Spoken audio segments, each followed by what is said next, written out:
So maybe to start off, I think the way Uber did this is very inspiring. I've spoken a lot to their research team and I love that they were just in the cars with the drivers. What I see often is that what is holding people back is they have the ambitions. They want to grow their businesses. They want to get out there.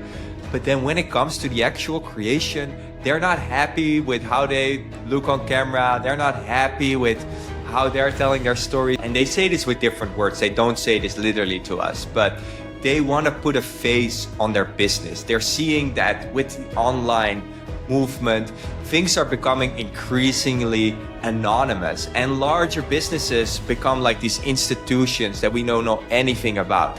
Another thing where I do think AI will have an impact on storytelling, but this is a bit further down the line. I don't think we're completely here yet, but we're seeing early signs, is that storytelling will become. My name is Jochem van der Veer. I'm the CEO and co-founder of a company called Theydo, the journey management platform for business decision-making. We raised over $50 million and are growing globally. Our enterprise customers include Ford, J&J, the Home Depot, and Pfizer. I mean, wherever you look, understanding customers is key to staying ahead. But in order to do this at scale, aligning so many different teams with the customer journey is incredibly hard, but it is possible. I really wish this podcast existed before we started our company because so many companies are organizing around journeys and there's so much to learn. So in order to share what I'm learning, what I'm hearing with our community, I meet with industry experts. And in my video podcast, I'm here to explore the world of business strategy, design, and journeys, customer journeys, to really get an understanding of how leaders are changing their way in their business. So let's dive into the show. So my guest today is Samuel Beek. He's the CPO, Chief Product Officer at Veed.io, where he has helped scale the platform from a small, scrappy team to a global player in the video creation space. But he's also a friend. We go way back when, and we'll get into that in a second. Sam has built and led teams through startup chaos and recently got promoted to CPO. He is also a Reforge alum, trained in both user research and growth, which shows in his obsession with solving real problems for real people. Whether it's making storytelling simpler for creators or building intuitive tools for non-creatives, he's all about having an edge on the customer experience. And they have built some unique, state-of-the-art ways to really listen to what customers have to say, and I'm building for them. So I'm very excited to dive into the way he thinks about video, AI product, but also what's next in the content world, not only for solo creators, but at the enterprise and in the changing world and landscape where AI creation becomes the norm, not the exception. So I am very excited to have you here, my dear Sam. Welcome to the pod. Thanks, Jochem. Thank you. So before we dig into the topics, let's offer people some background on us. Like 10 years ago, a little over 10 years ago, 11 years ago, we actually built together.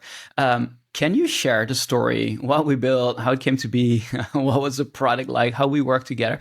But most importantly, how has that shaped you and your career into becoming where you are today, leading product at Veed? Yeah, it's a great story, actually. So we met while I was building a product called Wildcard. I started a company that allowed people to meet each other at events, at business events, like in a Tinder-like way.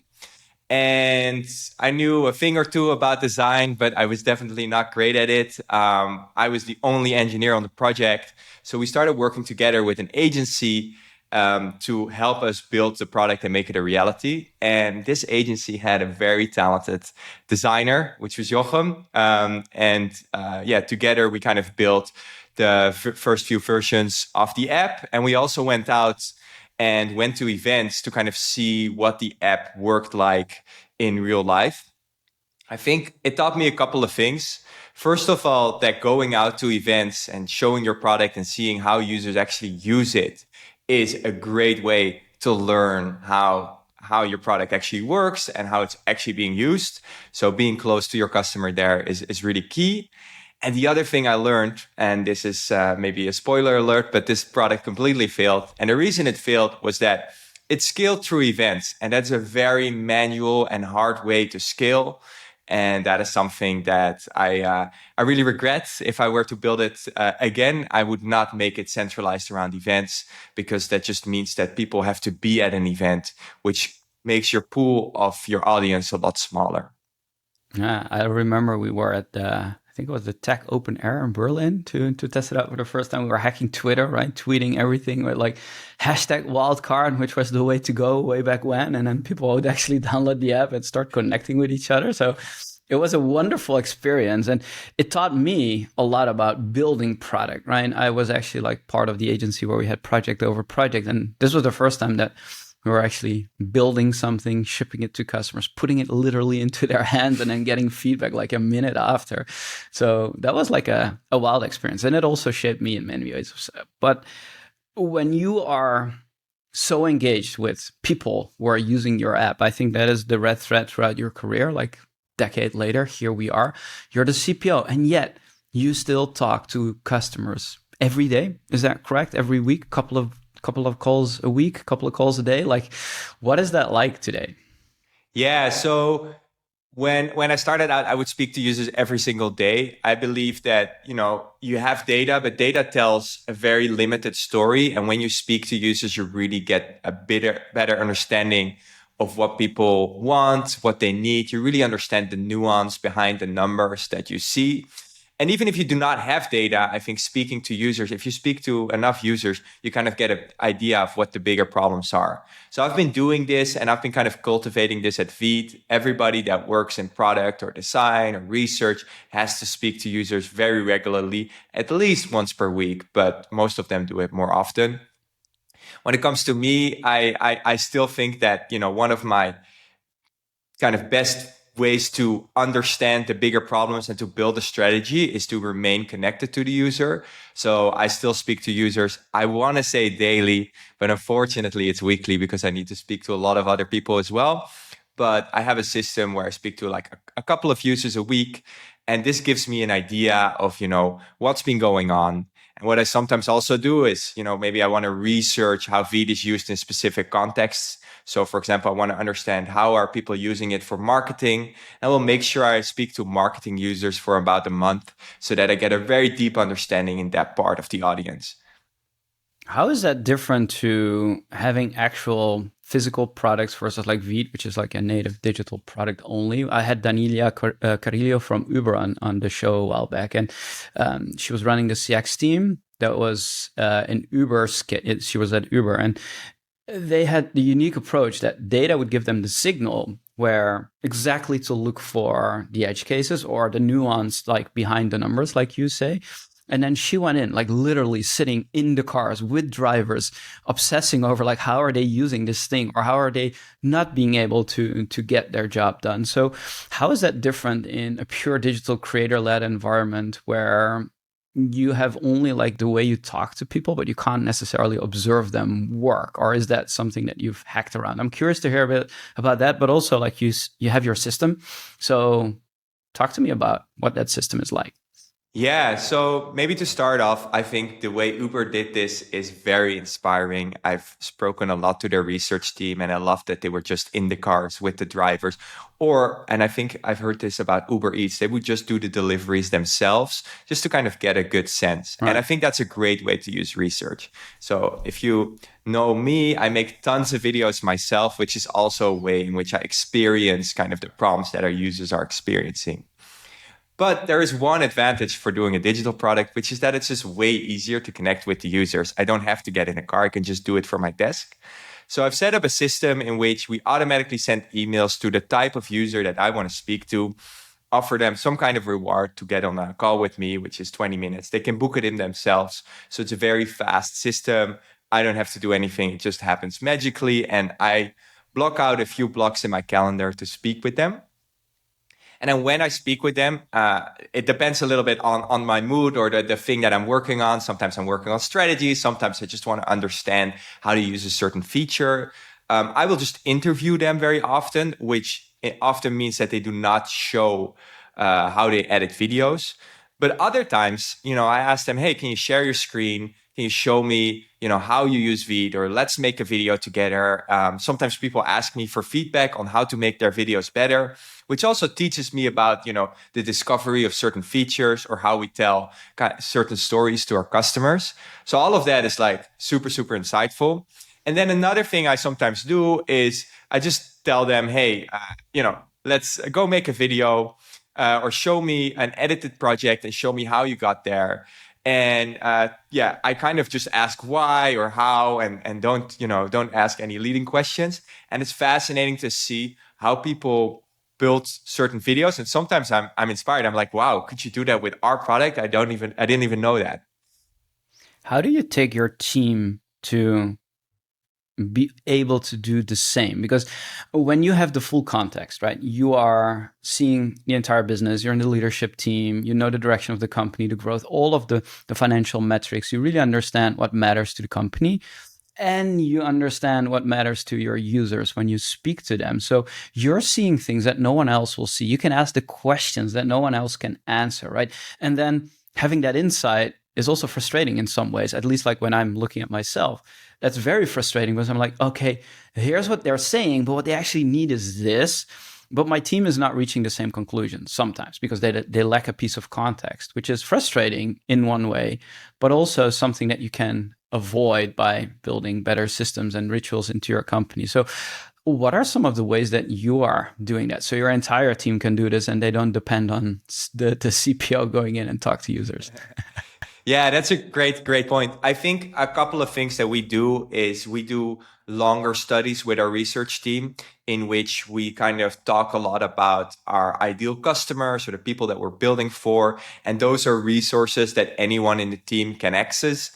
And when people present their plans or they present their ideas, they need to link it to those research papers so that we know for sure, hey, they've thought about this, they've thought about our customer. Now, that is one way, but I personally believe that, when you read something, it just doesn't hit the spot as much as when you see it. So a thing we started doing a while back is we would share user snippets in our Slack or in other communication channels with little videos, compilation videos of users talking about a certain idea. So for example, we were redoing our dashboard, and the designer on that project had made this compilation video of all these users saying something about our dashboard and how it was broken. Great thing. And it also makes your team very excited about working on that project. So that's another way that we used. And then the most recent thing that we started doing, which I absolutely love, is we invite customers to our company's all hands and then have the whole company interview them. So there's a host that does most of the questions, but anyone can submit questions. So you get engineers that normally work on very complicated backend technology, ask a user about something in their workflow, which then helps them and inspires them to come up with new ideas. Because I agree with you, very often I have a little bit more context than other people in the team because I speak to a lot of teams, but I also don't have the depth and deepest understanding of certain technologies that we use. So I think getting people that work on the little knobs within Veed to experience how to use Veed is it's just pure gold. Tell me about a situation where you weren't able to understand really deeply where our customers felt stuck and they actually helped you see through the light. Like, what would be an example of that?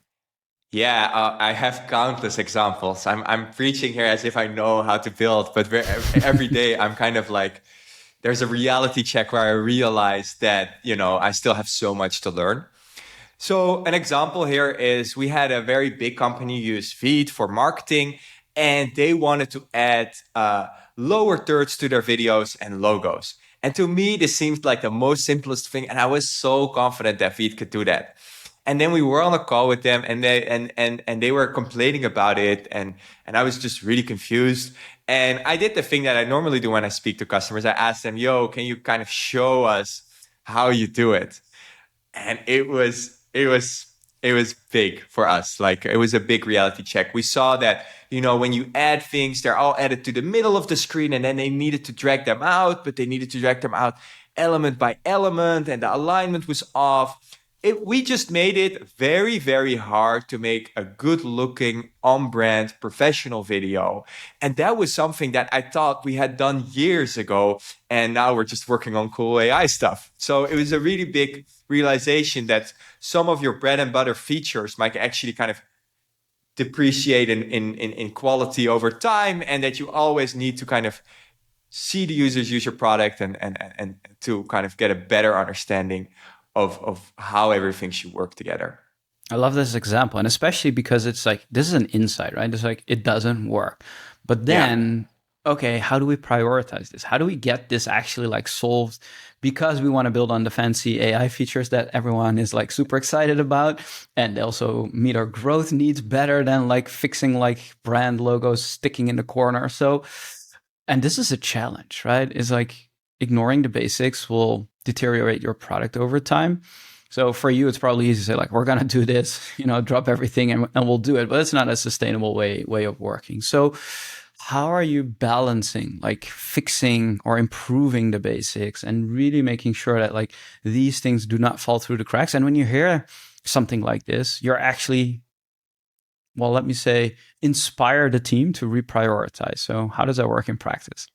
Yeah, I mean, this is one of the hardest things to do. This is more of an art than a science, I would say. It's really based on the momentum that you have as a company. So, for example, right now in the AI boom, we're trying to prioritize a lot of AI features because we think there's a lot of benefit in being first. But obviously, you still need to work on a lot of the tiny details that really, really matter.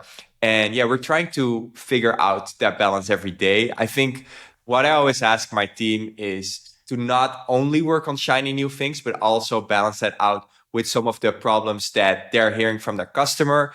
I always make sure that, they have a clear story on what our customers need from our product, what are the bigger jobs to be done, and what are all the parts that make up for this. So for example, Neve, the thing I just mentioned, like people might want to use a cool AI feature, but they also want to add their logo to the video. So if they can't make that, then the AI feature just becomes a lot less valuable. So we often look at the entire workflow and then kind of prioritize from there. And another thing that I've been doing that has been interesting, but also a little bit controversial, is we've been really looking at revenue a lot. So back in the day in product, and I think, for example, when we worked together, all we looked at was engagement. Are people using something? Are they swiping? Are they clicking? Are they tapping? And to me, that was like the leading indicator to revenue later on. But what I've learned in the past couple of years is that if you look at everything through a revenue lens, you just make more sustainable decisions. You focus on the details that matter and you might skip over the ones that do not.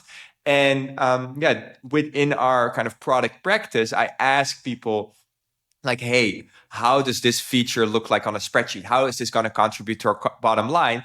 And, in this workflow, there are a few things broken. If we fix this workflow, how is it going to enable other people to use Veed or Veed to grow? I love that example. And this is such an interesting angle, right? When you look at adoption through the lens of users, like how many people, you get one perspective. But when you look at, hey, what are the biggest paying customers? Are they adopting? So let's have a look at our ARR in terms of adoption. And you'll almost see like, oh, it's only the tail end. Like there's a lot of people using it, but they're only like the solo creators paying, a couple of bucks a month to do this versus like the big companies that should actually be using this. You have a big difference. So I think that's a good insight to how teams are starting to move away from just being customer centric and to balance that. Like without customers, there's no business. Without a business, we can't have more customers. And it almost feels like a while back, design and product, they were all about representing the customer needs. And now it becomes a little bit more balanced. But maybe to exemplify that a bit further, what I think is fascinating about the way you are building for your customers and having an edge on experience is really to understand what they need before the features exist and then providing them ways to do this. And I know you have like, 40,000, 80,000 SEO search optimized pages? 450,000. 450,000. See, I was like a mile off with that, but like almost 500,000 of content pages. So tell me why it matters, but what is so customer-centric about that strategy that is successful for Veed? Yeah, so at Veed, one of the ways we grow is through Google, so through SEO, search engine optimization. And we have this mantra in Veed, which is called make something people search for. We believe that if people have a problem, they're going to Google that problem. And that is a great way to kind of understand what kind of problems people have. So from very early on, we started looking at what are people searching in the video space. So people will be searching video creator, video maker. Those are not very kind of clear problems. But very often people search something like birthday video maker or sizzle reel maker or whatever. And those kind of things really inspire us to build features. So what we've been doing for a very long time now, hence the number of landing pages, is for every tiny thing you could potentially do with video, we make a landing page. We make a clear documentation on how you can use that, make a nice little video tutorial for it. And then we kind of tie that into the product. So when people search something like, how do I add subtitles to my video? They get to a landing page in which they learn about the importance of subtitles and things like that. But then there's also a big button, which is add subtitles to your video. You click it and then you upload your video and boom, the subtitles are there. You don't need to sign up, pay anything. And this is a killer strategy because it really allows your customers to experience value really quickly, to solve their problem really quickly. And then if you want to have their email address or whatever later on, they'll happily give it to you. You've given them something first. So this has been, one of our biggest successes at Veed. And one thing we do at Veed when we have a big success is we try to repeat it, which made us build landing page after landing page, translate them into every single language. So now we have about almost 500,000 landing pages. And it's still going very strong. That's insane. So you basically have 450,000 unique customer journeys based on what people are saying, from birthday cards to adding subtitles to pick your anything. Right. And what we're seeing now with AI is that we can expand on this like crazy. So recently we've released Veed's AI agent, which basically allows you to edit or create videos just by typing what you want. And when I saw that for the first time, I was like, oh shit, this means we can go even further in this journey. Because when people come in through, how to add subtitles to my video, we can maybe ask them a couple of questions or start a conversation with them and then give them an even more bespoke experience as they land into the product. And we can do suggestions. So like maybe we know that most people that add subtitles should probably also add some background music and maybe clean their audio so there's no echo. And all these things we can kind of suggest to them as they land in the experience. So good things ahead. How is this changing now that people are starting to search more on their favorite LLMs, right? They start this question of adding subtitles in ChatGPT or in Perplexity. So how is it affecting this strategy? Yeah, so I mean, search is not going anywhere. It's still being used by a lot of people. I think in our tech world, we see a lot of adoption for LLMs. But if I zoom out, I still also see that the average person is still using Google. That being said, I think LLMs are very interesting point, and they teach us a lot about, we can do even better, closer connection to the user there. So one thing we've done at Veed is we've built a ChatGPT app. So right from ChatGPT, people could create videos. So they can help ChatGPT write them an essay, and then they can use Veed Video GPT to make a video about that essay. So we can have all the context and produce something that is even better. Now, what we also seen is that ends like being kind of surfaced as a video tool by LLMs requires a slightly different strategy than the traditional SEO thing. And it's all about answering questions again, because people, they type questions into these products and they want an answer. So it's more important to have landing pages or content that is kind of FAQ-like. And what is also very important is to be kind of mentioned a lot in communities like Reddit and things like that, because we know that LLMs are trained on that data. So it's changing the game a little bit, but I think the main principle really still stands. Solve a problem that your users talk about in their own words, and they will come to you. If you're enjoying this conversation, don't forget to subscribe on your favorite podcast channel and leave a review. It makes all the difference. The Experience Edge podcast is where I interview business leaders, CX pioneers, and the best designers who share their insight on creating business impact, having an edge on the customer experience. Do you want more exclusive content and behind the scenes access? Check out the Experience Edge podcast on YouTube and LinkedIn so you don't miss a thing. Now let's get back to the conversation. So how do you make sure that your innovation aligns with the real creator problems and not just the shiny tech trends on AI? And the reason I'm asking this is when you speak about people and users and creators, it's like everyone in the world, but that's not true, right? We have on the one end of the spectrum, we have solo creators. On the other end of the spectrum, we have a large enterprise company, and in those marketing teams, in those product teams, in those learning and development teams, any team, there are people creating videos. And with AI, like the bar to enter, or like the level to enter is like lowering every day, right? So how do you think about that part of innovating for your core user groups, but not chasing the shiny AI trends just because you can, right? Just because I can type like, I want to have a video of this and that doesn't mean that that is the right strategy. So I'm very curious about that. And we can pick about the solo creator versus enterprise, but let's start with like balancing like true innovation for people solving, for solving problems versus like chasing AI trends.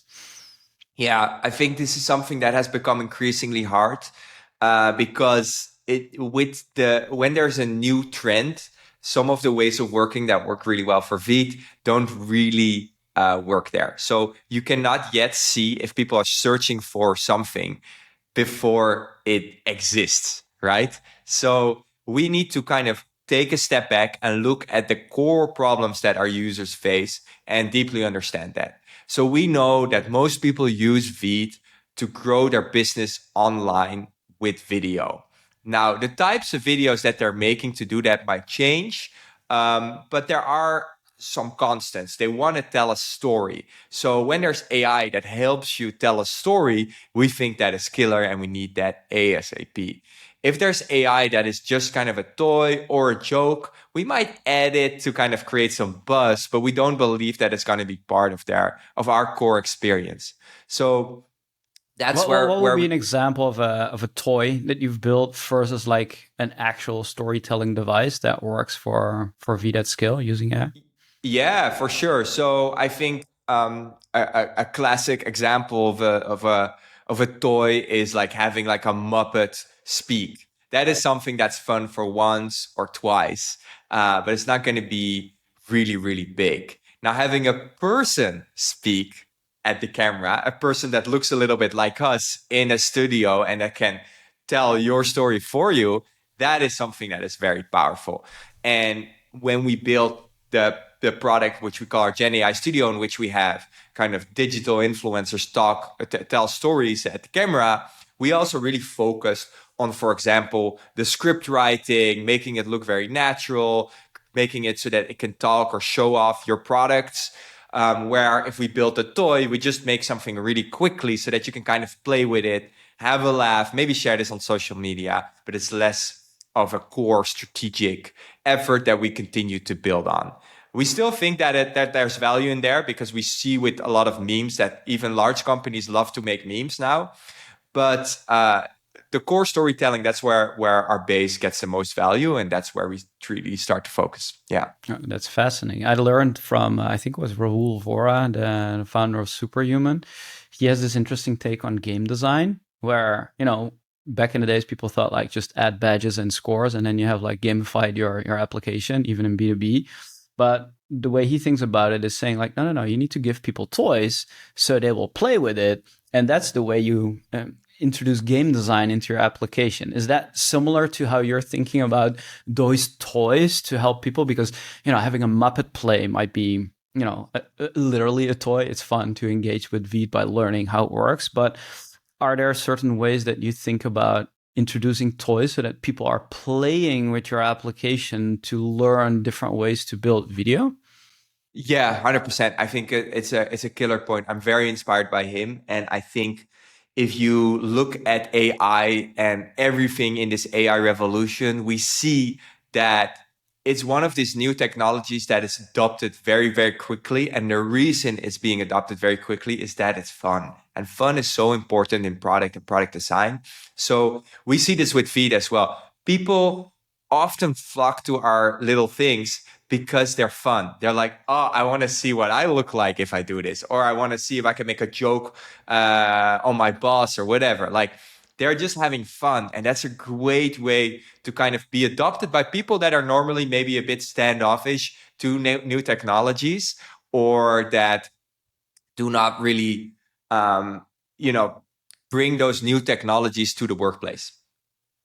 Talk to me about solo creators versus people creating video in the enterprise. The bar to enter is lowering, as I explained earlier, and I think you agree. But there's a huge difference between serving solo creators to grow their business versus enterprise team using video in all these different ways that they're engaging with their customers or their internal staff. So what is changing today? Yeah, a lot is changing. So I think if we look at how we consume video, anyone in the world, that has fundamentally changed in the past 10 years. We used to watch video on TV. We used to watch long form content that was very well produced and very well thought through. That was like the main video that everybody produced or watched. Now, if you are on the subway today, you see that everybody's looking at their phone and they're all looking at videos on their phone. So that's not only how, teenagers are experiencing video, that's also how adults, how corporate people are experiencing video. So I think what I often see with larger companies is that they think they need to create something that's, to be honest, a little bit outdated. I think the type of content that you need to create today needs to compete with the other content that people are watching. So it needs to be short form. It needs to be kind of creator led. It needs to be very engaging. It needs to have bells and whistles. These things are just really, really important if you want to grab the people's attention. So we've doing a lot of research on like what grabs people's attention, what makes them finish a video and stuff like that. And when I look at videos from very large companies, something I often notice is that they kind of miss the boat there, and that they're trying to make something that looks professional. Cameras are great, light is great, but that's not really what people care about these days. People only watch videos if they have engaging hooks, if the first couple of seconds are great, and if not, they will scroll away, whether they work at a large business or they're on the subway on their way to high school. So we really feel like large businesses need to adopt a lot of the strategies that we've been learning from solo creators in order to compete with them. I had Brooke Sellers on the show. I don't know if you're familiar with her work. She's building social strategies, social media strategies for enterprise. And her main point was that we're way past like the consumption era, right? Where we produced video to just share a message into the world, broadcasting. And of course, like that was the strategy on social, like just create video and ship it in your context. But her point was, no. We should be thinking about creating a conversation. It's all about having that conversation, controversial conversations, just regular conversations, just like, oh, I'm also doing this conversation. Doesn't matter, but like engaging your audience. And I think like that's for, especially when you look at enterprise, that is the gap I'm seeing closing, where customer experience teams, marketing teams are realizing this. And all of a sudden they have a whole video strategy to start engaging with their customers. But it's a big shift. How are you seeing this like happen inside the belly of the beast? Like what are some of the things that you're seeing there?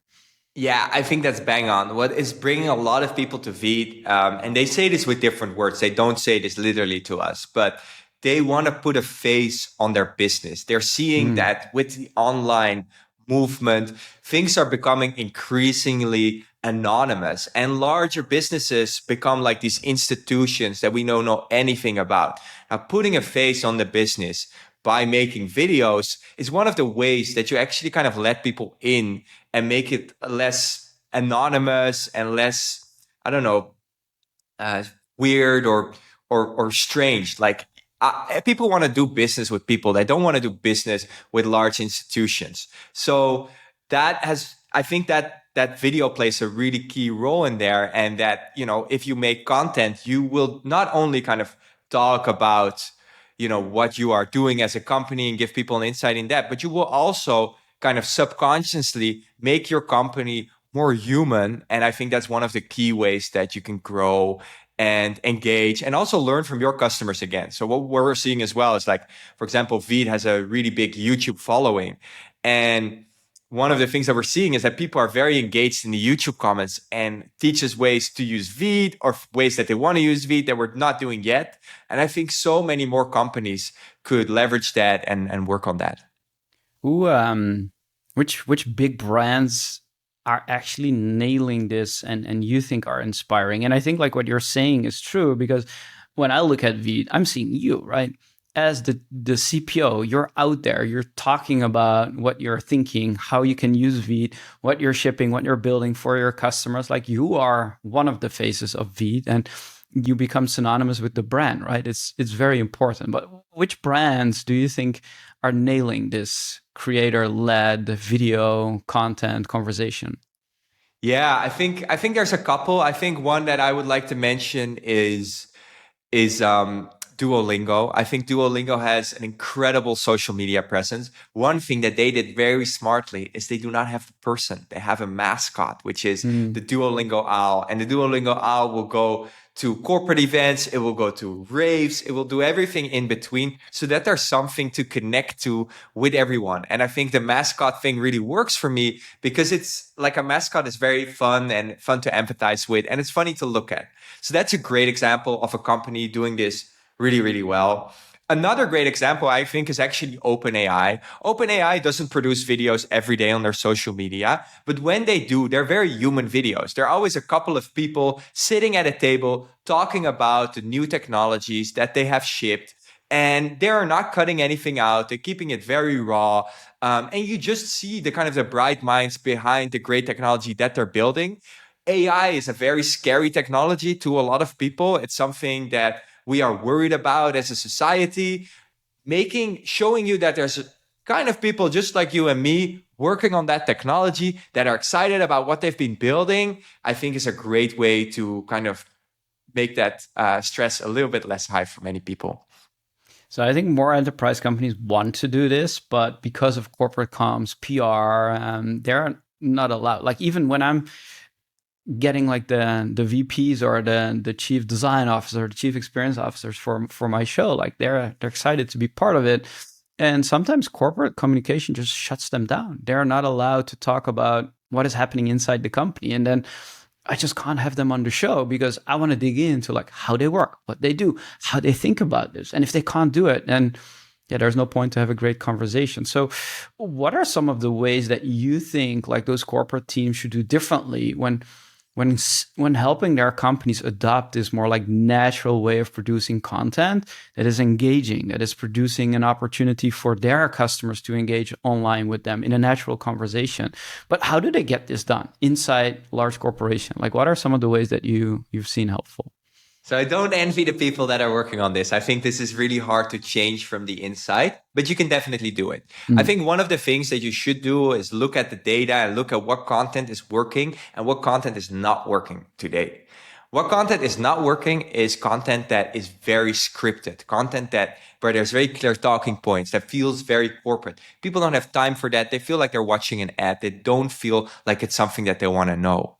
What is working is content that feels real. Content where you see the other person talking about something that they're excited or passionate about and talking without a filter. Maybe saying the wrong word, maybe saying an and ah every now and then is actually the kind of thing that you want to have there. We sometimes see that actually some content that is not filmed with professional cameras is doing better on social media because it's more real and people like the realness. So I would definitely, encourage people to focus on making things real and try to see, within the constraints of corporate comms, how much realer can I make it?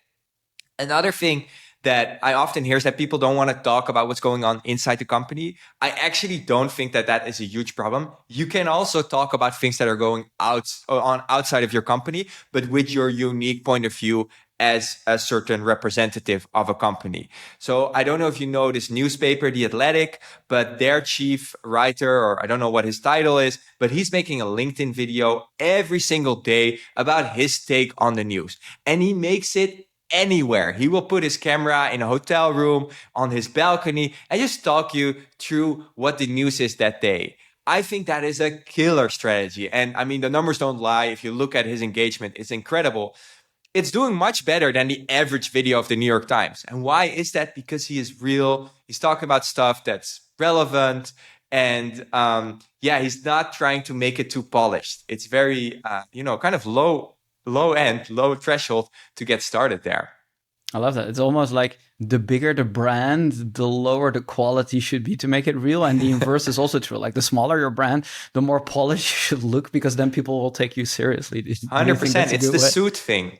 Like you want to wear a suit when you're not important yet to be kind of perceived as a bit more important. But you see that the billionaires of this world rarely wear suits because they don't have to. Yeah. Right. And when you're smacked in the middle, you're like, should I wear a corporate or should I just, take my sneakers or my slippers, right? Oh, that's so true. So I want to switch gears a little bit and talk about like, where is content creation going next? Because content won't go away. We're consuming more than ever. We're creating more than ever. What are some of the principles that are holding true when you think about what's next for content? Yeah, so you're saying it well. We are consuming more than ever, and I think that trend is going to continue. I think people will actually consume more content, not less, in the future. I think that content will become more video-led and less text, less images. Video has been proven to be the most engaging form of media that is accessible right now. So what we're seeing is that some platforms that were doing less video are doing more video now. So if you look at LinkedIn, there's more video on there. If you look at a lot of newspapers and news media, they're also adopting short form video, which is very interesting to see. So more video is definitely one thing that we'll see. Now, what will remain the same is that people will only watch things that are interesting, and they will scroll away the second that they think the thing they're gonna watch is not gonna be worth their time. So if you want to create good content, it needs to be short, it needs to be very engaging, and it needs to kind of be progressive. It shouldn't kind of tell the clue of a story in the first second, because then people are like, oh, I already know, I'm gonna leave. That's one thing that we're seeing. We're seeing that more content will be generated with AI or partly generated with AI, but that's still, the story that you're telling, and telling a captivating story is the major key. You can do that with AI. It's one of the tools in your toolbox. You can also do that yourself. We still see that the most engaging content is very human, but I think we'll see some shifts there very soon. So yeah, those are some of the things that I've noticed. The storytelling aspect is fascinating because I can see like clearly where this is going. I'm with you there. How is storytelling changing? I mean, people are storytellers, right? Data is telling us what, but we need to understand the why, and we need to bring that compelling point of view to life to really understand what's going on. And doing that through video is great, but in general, like storytelling is what everyone thinks they're great at, but only so few are actually able to do it. So I think like that's an interesting angle that you're bringing there. Like, how is that changing with AI? Because there's opportunities all over to improve that. But what do you think is the most important part of where storytelling is going? Like, can we actually help people become better storytellers? Is that something that is a trending thing for you? Like, how should we think about helping people to become better storytellers? Yeah, I think so. Storytelling is the key with everything. I also noticed this just as I've created tons of videos and then started doing my work again. I noticed that actually one of the major things that I learned from the video creation is that if you tell a good story, the numbers don't really matter. The data doesn't really matter. People never get excited by a dashboard. They get excited by a story, something they can be part of. So whether that's, in your marketing, product, whatever practice, storytelling is really, really key. It's very, very hard, and it's more an art than a science. I think AI is not necessarily great at storytelling yet. What AI is great at, though, is giving you tools to do better storytelling. So giving you tools to make your story come alive more. One of the things we recently shipped at Veed is called AI B-roll. And basically what it does is it generates images or videos of the things that you're talking about as you talk about them. So let's say I talk about sailing, it will show a shot of a sailboat. And that can help your story come more alive without changing the story itself. That's one thing that I think is quite interesting. Another thing where I do think AI will have an impact on storytelling, but this is a bit further down the line. I don't think we're completely here yet, but we're seeing early signs, is that storytelling will become more personalized. It will be more personalized for the audience watching or consuming the story. One way I'm already seeing that is with Veed, for example, you can dub your videos in different languages. So all of a sudden, your German audience can watch your content in German. That's a little personalization, but it's very limited. What I think we'll get to is we'll be able to kind of work from the same story, but make a version that's very interested for Gen Z, make a different version that's very interesting for millennial, make a version that's more interesting for people that work at big companies, make a version that's interesting for people that are small companies. We believe that from the same kind of core, you can create all of these little kind of satellite states that will tell the same story, but in a way that's even more resonating with that audience. And I think that will only be possible if we leverage AI. Do you think that you don't even need to have a good story to do that? You can just blurt out your dashboard, basically going over the data and telling a little bit what it means. And then there will be a story, and then there will be a story that Gen Z finds interesting. I think this is really hard. I don't know if it's possible. It's something I ask myself a lot. I've asked AI to make a joke that I would find funny, and sometimes it does. But very often they're not funny. And I don't know if we're going to reach that point. I'm curious about it. The real answer is I do not know. I'll make sure that the tools we're building will be able to handle both realities. But I think there is something that is kind of core to the human condition that I wonder if AI can mimic that well enough. So we'll see. We'll see. Yeah. Right. And the other problem is that, especially your own LLMs, right, they become more and more a version of your own memory. So it will be an echo chamber, right? They will always say like, oh, that's a great story, Sam. Please, like, there's a couple of edits that you should be thinking of, but like, you're already 80% there. And it's like 2 likes on the video. How does that happen? So that is, I think, the biggest problem is like, we want to believe we're great storytellers and we need a little bit of confirmation. And the AI tools today are starting to become more of like self-fulfilling prophecies and missing the mark on that. So I think that's an interesting development where bringing that honest feedback in to help you improve storytelling. Yeah. I completely agree. And I think one of the things that I've seen with storytelling is that, especially AI, is very focused on obviously the script, but the script is like 10% of the story. I did a class in Stanford on storytelling. And instead of there being some kind of business leader, we had one of the leaders of the acting school there. And he was doing this really funny exercise where we had to record ourselves telling stories, and he would mute the audio and he would be like, what are you seeing? And it was such a great way to kind of learn, oh, actually storytelling is as much about what you're seeing, what you're doing, the conviction with which you say something, than it is about the story itself. So I think I think the script writing, and we'll get there probably. You're right. We need to make sure that it's not going to be a complete echo chamber. But I think the real wins are going to be in how is this story being told in a very convincing and, inspiring way.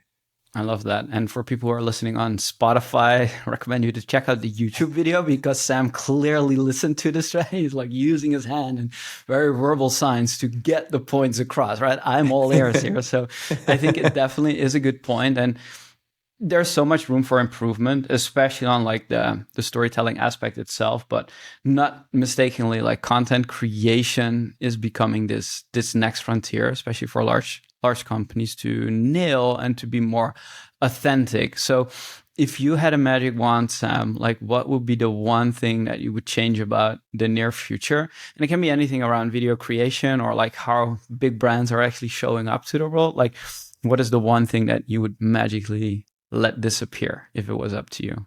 Yeah, if there's one thing I could disappear, it's like people's anxiety to create. What I see often is that what is holding people back is they have the ambitions. They want to grow their businesses. They want to get out there. But then when it comes to the actual creation, they're not happy with how they look on camera. They're not happy with how they're telling their stories. They listen to a podcast like this and they're like, ooh, that's so well produced. I will never get there. And the thing is, you will only get there if you do it a lot and you learn through failure, but also through success. And I hope that more people will start making the jump to start creating. That is the solo creator with the big ambitions in their bedroom, but even more so in businesses. I think so many businesses are missing the mark because they're not really getting out there. And every business has a charismatic person, has someone that's passionate about something, and it should start creating more content. If you want to be relevant in this world, you need to post kind of like one video a day as a business, if not more. And there is very few businesses that actually do that. The businesses that do it, they're winning. So, I hope people will kind of that threshold, that anxiety will fade away. That would be really great for all of us. Okay, so I can't hold myself. So we need to talk about then how are or what are some of the tactics, the strategies that people can actually do or get to actually overcome this? Because I struggle with that myself, right? For my company, I'm the person like is out there creating and making, and it's very unnatural, like talking into a screen. Like I'm seeing you now, so we have a conversation, which is great, but like I'm starting to create video where I'm just talking into a screen and there's a couple of notes that I'm having. So it is very unnatural, but it's also time consuming, especially in the beginning. So there's a big hurdle. But when I look into our team, like there's a couple of people that have such unique points of views on things that if we put them in front of the camera and would interview them, that would be great. So remove the interviewer and then they would still be great. But yet, like telling them like, hey, you should create video is like, okay, that's a big scary step. So what are some of the ways, because this is true for many teams and for many people, what are some of the ways that you could actually go and overcome the hump by actually doing it? Because producing a video once every day is like, that's even impossible for me. So let's lower the bar a little bit. Like, how can we get started? Yeah. So how do you get started? I think completely empathize with what you're saying. And I still kind of like, I'm always a bit scared to see myself on camera and things like that. That is not something that, we're built for as humans. I'll give you a few ways to create and then people can pick whatever works for them. First of all, you can create with AI these days. So for example, we have a Gen AI studio, in which you can create a pretty cool video with AI, and that's only getting better. Now, if you want to be a bit more in the video yourself, but you're afraid to get on camera, you can make pretty good content with just voiceover. Like there are a lot of good video channels out there on YouTube that have millions of followers where we don't know who is the person running the channel. So you can get quite far not being on camera if that's the problem. What I'm trying to say here is like your excuses are no excuses. There is solutions for it. So, but let's say you do want to get on camera, or at least you're curious about it. One thing that I almost always do, I haven't done it today because I just have a makeshift studio here. I put a little Lego person on top of my lens and I talk to them like they're my friend. This podcast was very easy because we're friends. It's very often to speak at a camera in a natural way without there being someone else. This Lego person for me helps me. Some people, I've seen them glue like a photo of somebody that they like under their lens, also works. Another way to do it is just record a podcast with somebody, but cut them out of it or leave them in, all good. And just make it very much starting with a conversation. You can cut those videos into smaller bits as well. So that's another way to do it. And then maybe my last thing is you're saying that you have some really cool people in your company that could be good on video. If you ask them, hey, make videos, that's like, and I'm sorry to say, that's like the least inspiring thing to do. I think a better way to do it is, grab your phone and say, hey, Daniela, you just told me about this thing that you're working on. Can you tell me again? You record it. And maybe for now, for the first one, you only share it internally. That's a great way to kind of test the waters. And then the second one, you actually publish. I think also recording in certain like more natural settings closer to where work is happening or to where people feel comfortable is a great way to get to start to get comfortable. And then the last thing I will say is try to make, if you can grade your videos from 1 to 10, try to make your first video a 4 or a 5. It's not going to be a 10. You can never reach that with your first video. It's just impossible. If your first video is a 4, the next one will be a 5. And before you know it, you'll be averaging around 8. One thing I learned from running is that if you want to run faster and longer, you need to run slower. And that's something that I really try to kind of incorporate in video creation as well. I love these examples. They're so good. And for people listening, like this is also... It's also easier to start when the bar is low. So setting a 3 or a 4 is great. One other thing that, like, if you don't have a Lego to talk to, what you could do is just write 3 questions that you know the answers to. You read out in the camera, you read out the question, and then you give the answer. And then obviously following Sam, using a little bit of your hands and your energy to explain it. Just record that. And then cut out the questions. And all of a sudden, you have an interview style where you are producing something. And that's a way to get started. And sometimes it's just like getting permission to become that person that you secretly want to be or can be for your company and putting a face on it. And a lot of people in an enterprise setting that are doing this are actually becoming more of an interesting character that will help their career to get into different places that they wouldn't get into before because they're sharing, caring, and actually like becoming the face for the company internally or externally. So Sam, thank you so much for sharing so deeply about video creation and where we're heading. I think you are on a phenomenal path as the CPO at Veed onto great things. Is there anything that you want to share with the audience before we leave today? And I'll also ask where to follow you. What is the best place to reach out? Yeah, so you can follow me on LinkedIn and Twitter. I'm Samuel Beek on both, and I'll be talking a lot about the topics that we're talking about today there. But do check out Veed, because if you want to get started creating videos, we are a great place to get started. We have so many people that created their first video on Veed and then started a great journey as a business or as a creator. We have a YouTube channel, for example, where you can learn a lot about, like, I'm just repeating the tricks that my team have told me. I'm not some kind of video genius, but they are, and they're on YouTube, on our Veed and Veed Studio channels. And you can learn a lot about video creation there. And what I notice when I watch these videos is that I just get excited to start creating. And I hope you will too. Nice. And all you need is to type your idea and you are off to the races. Sam, thank you so much for joining me today. Thank you so much, Jochem. It was great to be here.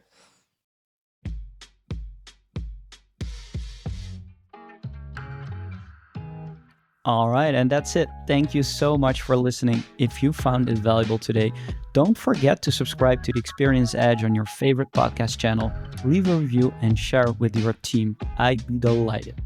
Today's episode was brought to you by Daydo, the AI journey management solution for enterprise. To have an edge on your business strategy and to know why your customers do what they do, visit daydo.com and explore more resources to accelerate your customer experience game. And remember, the journey to creating customer-centric impact never ends, and here's always a new edge to discover in doing things differently. Next week, new episode. Until then, keep pushing the edge, stay inspired. See you in the next episode.